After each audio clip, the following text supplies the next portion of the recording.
किसी भी खुफिया एजेंसी की ताकत उसके खबरियों के नेटवर्क से ही तय होती है। ऐसे मुखबिरों को इंटेलिजेंस एसेट्स कहा जाता है। दूसरे देशों में चल रही साजिशों का पता लगाने के लिए मोसाद ने लंबा वक्त और बेहिसाब पैसा खर्च करके ऐसे एसेट्स बनाए थे, जिन्हें छिपाकर रखने में मोसाद नाकाम रहा। इजराइल के सबसे पुराने इस्लामिक सहयोगी देश तुर्की ने कैसे मोसाद के नेटवर्क का सत्यानाश किया, देखिए टेली सीरीज का ये एपिसोड धब्बा, शैटर्ड सीक्रेसी।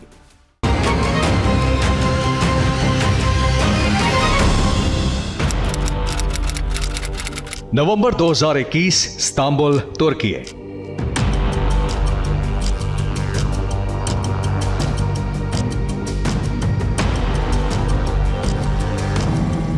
इजराइल से मॉडी नाम का एक आदमी अपनी पत्नी नताली के साथ टूरिस्ट वीजा पर तुर्की की राजधानी इस्तांबुल पहुंचा। इजराइल को मान्यता देने वाला तुर्की पहला इस्लामिक देश था, लेकिन साल 2013 से तुर्की और इजराइल के रिश्तों में खटास बढ़ने लगी थी। इजराइल को शक था कि तुर्की में फिलिस्तीन के लोगों को पनाह मिल रही है और ईरान को भी तुर्की ही इजराइल के खिलाफ शह दे रहा है।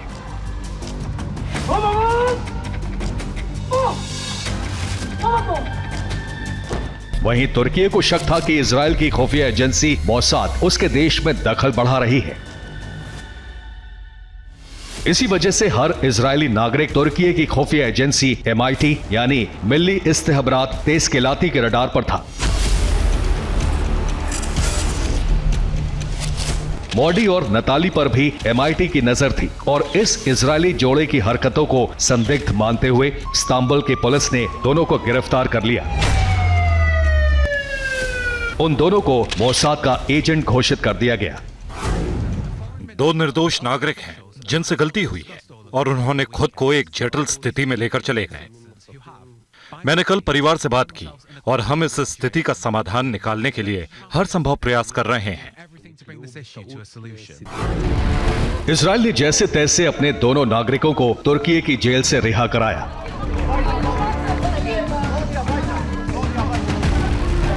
लेकिन तब तक तुर्की की खुफिया एजेंसी मोसाद के खिलाफ मोर्चा खोल चुकी थी।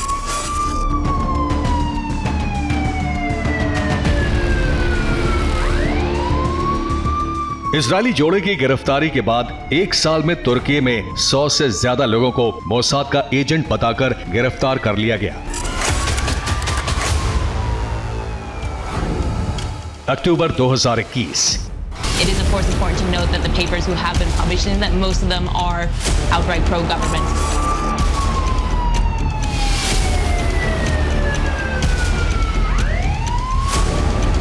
दिसंबर 2022।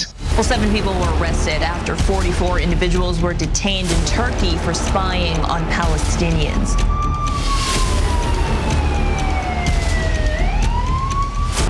जुलाई 2023। If indeed all 56 of those actually do belong to Mossad, and why such a big group of them? तुर्की में जितने लोगों को मोसाद का एजेंट बताकर पकड़ा गया, वो सब तुर्की के ही नागरिक थे।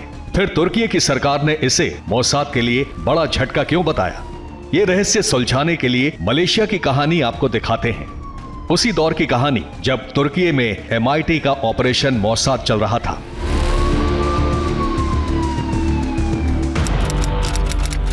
– 28 सितंबर 2022, कुआलालंपुर, मलेशिया।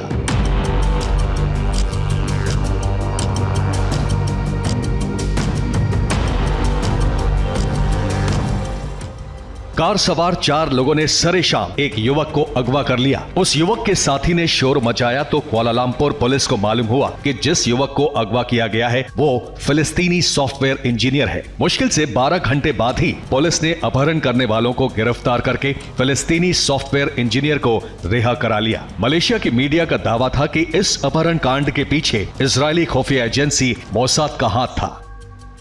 इस दावे पर सवाल भी उठे कि मलेशिया में अगर ये काम मोसाद का था तो मोसाद जैसी इंटेलिजेंस एजेंसी के अड्डे तक कुआलालंपुर पुलिस इतनी जल्दी कैसे पहुंच गई? इसका जवाब तुर्की से आया।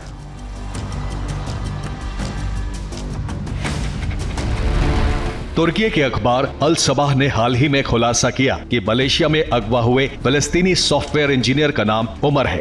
उसने हमास के लिए एक ऐसा सॉफ्टवेयर तैयार किया था जिसकी मदद से हमास के रॉकेट इजराइल के एयर डिफेंस सिस्टम आयरन डोम को नाकाम करने में सफल हो रहे थे। इसी के बाद मोसाद ने उमर को अपने शिकंजे में फंसाने के लिए अपने एजेंट्स को काम पर लगाया। फिलिस्तीनी सॉफ्टवेयर इंजीनियर साल 2020 से तुर्की में ही रह रहा था। उसके खिलाफ मोसाद की ऑपरेशन की भनक तुर्की की खुफिया एजेंसी को लगी तो सॉफ्टवेयर इंजीनियर की निगरानी शुरू हो गई। जब वो छुट्टी बिताने मलेशिया गया तो तुर्की की MIT ने उसके जूतों में ट्रैकिंग डिवाइस छिपा दिया। उसी ट्रैकिंग डिवाइस की मदद से कुआलालंपुर पुलिस ने उमर को छुड़ा लिया और मलेशिया में मोसाद का नेटवर्क बेनकाब हो गया।